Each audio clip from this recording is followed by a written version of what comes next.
ఆత్మాభిమానం. ఈ కథను రచించిన వారు శ్రీ చెల్ల రామకృష్ణ శర్మ గారు. గోడ గడియారం టంగు టంగుమంటూ 10 కొట్టింది.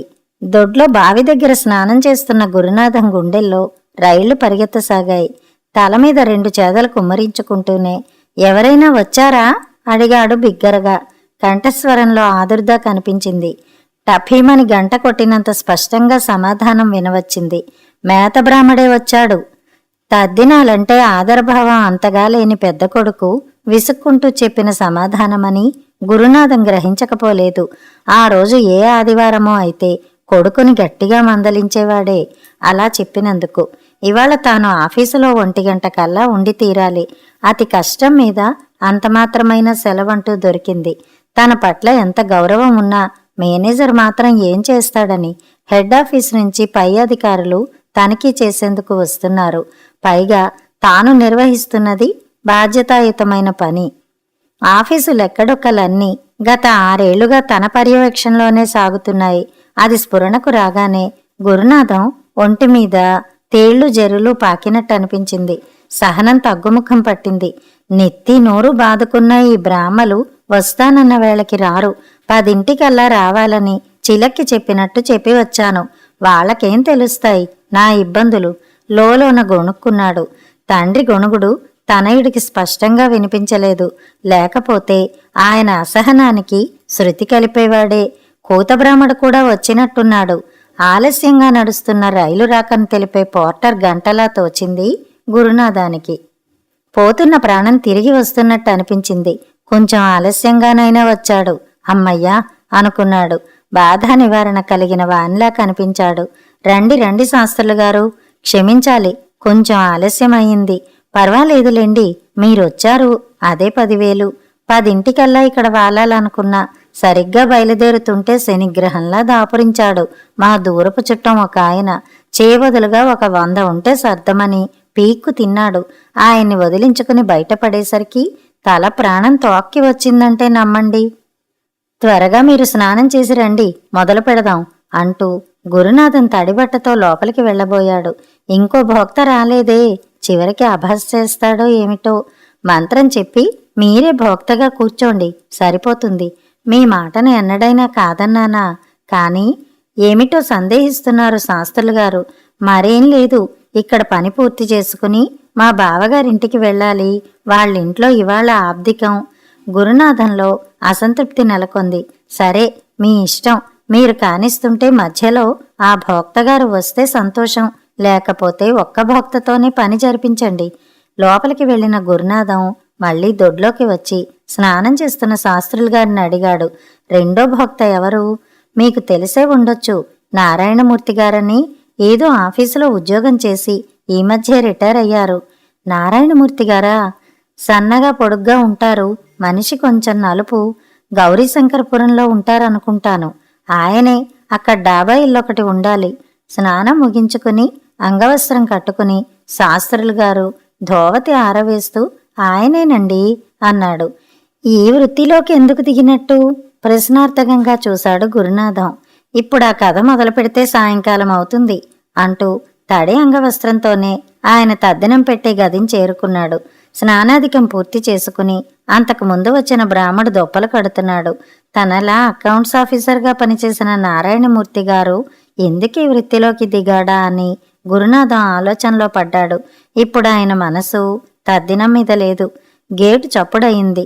మంత్రం చెబుతున్న శాస్త్రులు గారు వీధివైపు తొంగి చూశాడు. వీధి వాకిలి తెరిచిన సవ్వడి వినిపించింది.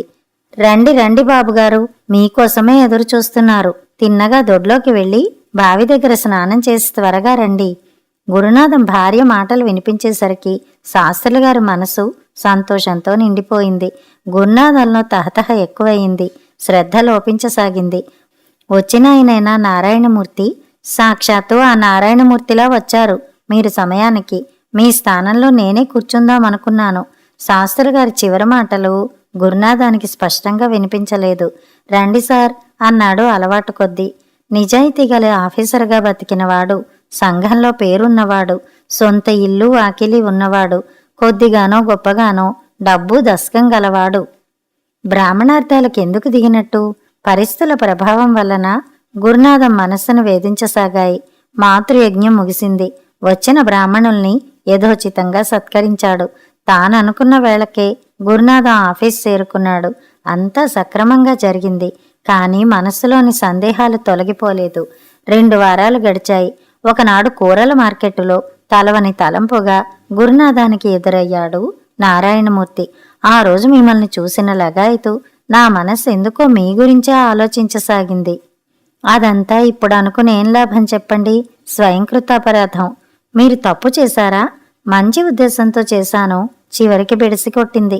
క్షమించాలి, నాకు సరిగ్గా అర్థం కాలేదు. ఆ తర్వాత ఇద్దరూ కొన్ని క్షణాలు మౌనం వహించారు. రేపు ఉదయం మీరు నా ఆతిథ్యం స్వీకరిస్తే నాకది పరమ సంతోషం అప్రయత్నంగా అన్నాడు గురునాథం. అలాగే, మీలా ఆప్యాయంగా నన్ను భోజనానికి రమ్మని పిలిచేవాళ్ళెవరున్నారు చెప్పండి?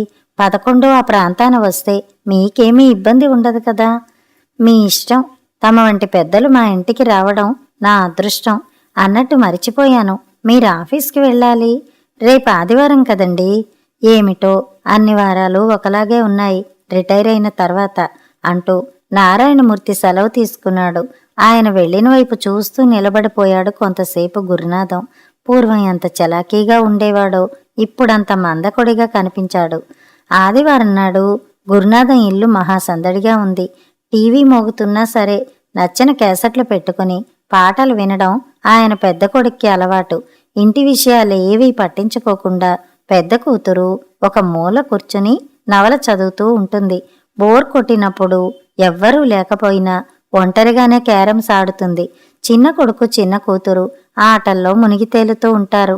తనకి 40 ఏళ్లు వచ్చినా వంటింటి బాధ్యత రోజురోజుకి ఎక్కువ అవుతోంది కానీ తగ్గడం లేదని ఆయన భార్య తీరిక చిక్కినప్పుడల్లా భర్త వద్ద తన గోడు వెళ్లబోసుకుంటుంది.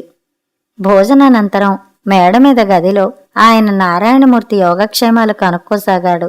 ప్రస్తుతం నేను విడిగా ఉంటున్నానన్నారు భోజనం చేస్తూ. మీ అబ్బాయి గారు ఈ ఊళ్ళోనే కదా ఉంటున్నారు? సందేహిస్తూ అడిగాడు గురునాథం. ఆయన సమాధానం చెప్పడానికి తటపటాయించడం గ్రహించి గురునాథం అన్నాడు బాధపడుతూ, క్షమించండి, వ్యక్తిగత విషయం అడిగినందుకు. మీరడిగింది ఒకందుకు మంచిదే అయింది. ఆత్మీయులకు చెబితే మనసులోని బాధ కొంతవరకైనా తగ్గిపోతుంది అంటూ ప్రారంభించాడు నారాయణమూర్తి. మాటలో స్పష్టత కానవచ్చినా మనసులోని బాధ తొంగి చూస్తోంది. మా అబ్బాయి నేను మొన్నటి దాకా కలిసే ఉండేవాళ్లం. వాడు నాకు ఏకైక సంతానం. మా కోడలు కూడా మంచిదే. నా భార్య గతించినప్పటి నుంచి నాకెలాంటి కొరత రానియకుండా ఆప్యాయంగా చూసేది. మనసెరిగి మసలుకునేది.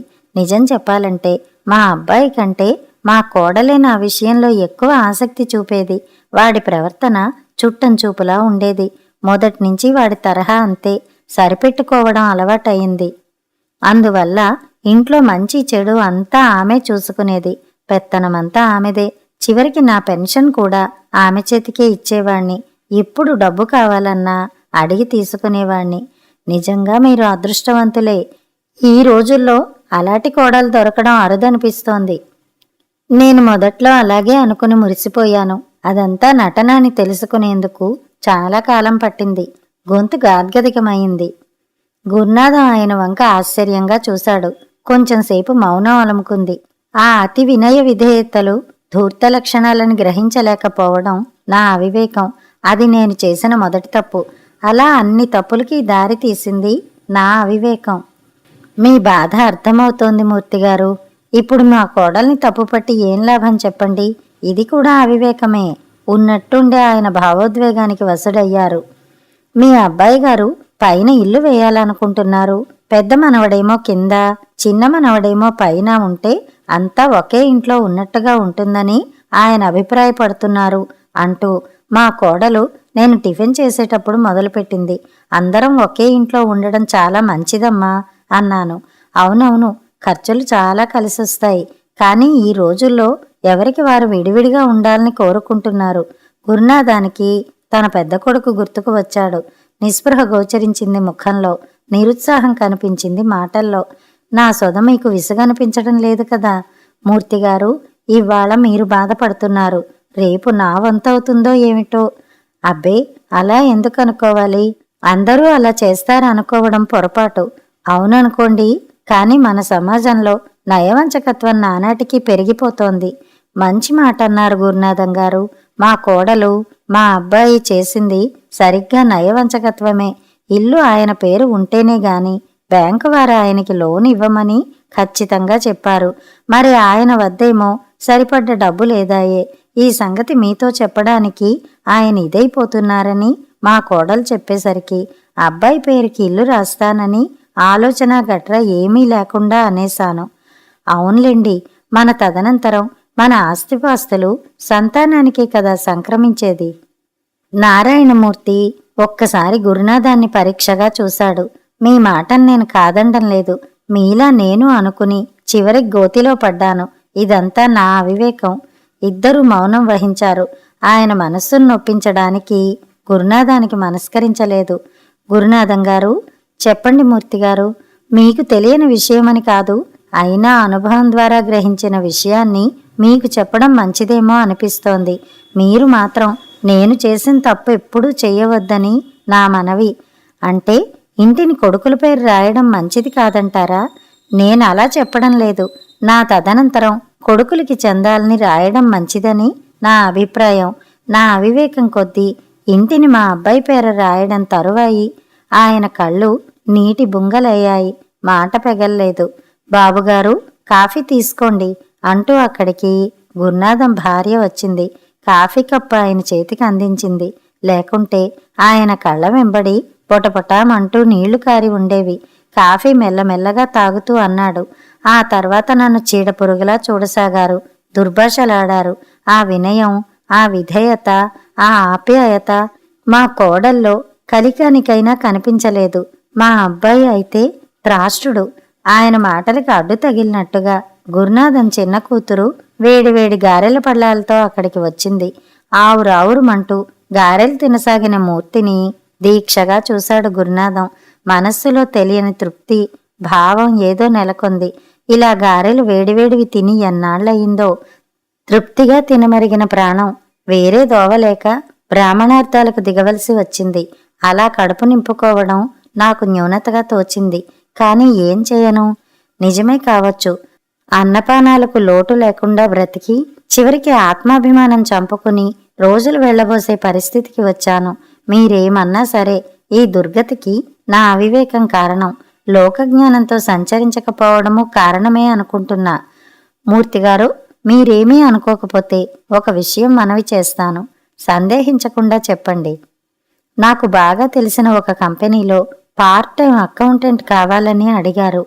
గురునాథం మాట పూర్తి చేసేంత లోపల, అయ్యా, శక్తి వంచన లేకుండా ఆ పని చేస్తాను. మీకెంతో పుణ్యం ఉంటుంది.